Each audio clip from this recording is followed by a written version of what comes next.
Geulah Rav Pinches Winston's booklet, 60 daily lessons to help a Jew yearn for redemption. Day 4.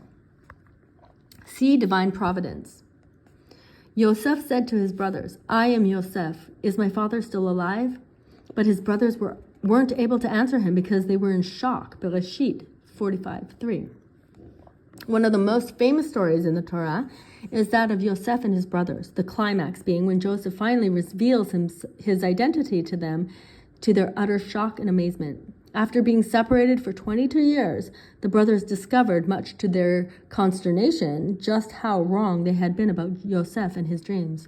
So powerful was Yosef's revelation and the brothers' reaction that the rabbis use it as a metaphor of what it will be like for every Jew on the final day of judgment.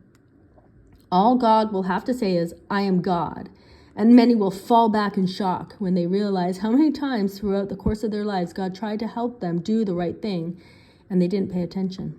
The Torah says that Yosef only revealed himself to his brothers because he saw that Yehuda was prepared to go to war against all Egypt in order to save Binyamin. Apparently, Yosef had wanted to continue concealing his identity, but could not in order to avert a major catastrophe. The question is why? At what point would he have wanted to end the charade and save his brothers and his father any further anguish? What was left to be gained at that point by keeping his true identity secret? Rethinking the entire story, it is clear that Yosef was trying to encourage the brothers to come to the conclusion on their own that it was Yosef who stood before them, the viceroy of Egypt. He was trying to help them to learn to see past the external barriers and to see the inner essence of who he was. He wanted them to conclude on their own, you must be Yosef. Who else could have known what kind of wood was used to make their cribs? Who else would inquire so much about their family and about their father's welfare? The viceroy of Egypt? Hardly. And a long-lost family member who had dreams of being a king one day? Hard to believe, but far more likely. The Midrash says, all that happened to Yosef will happen to Zion. Tehuma Vayashev 10. This means that the Jewish people are likely to misread history at the end of days, finding it difficult to believe that ancient prophecies are coming true before their very eyes. Until history itself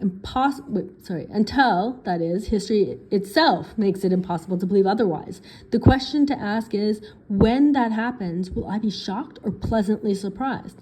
Upon what will it depend? How clearly you can see the hand of God in all that is taking place, whether or not you can take seriously the divine providence directing history.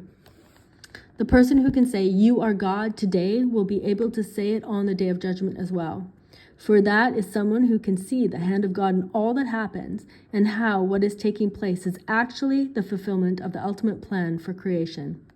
In honor of Max Chaim ben Yitzchak Mizrahi, Yitzchak ben Yaakov Mizrahi, Murad Ezra Duek, in memory of Aaron ben Feivel Weisenfeld, submitted by Mr. and Mrs. Gerald Mizrahi.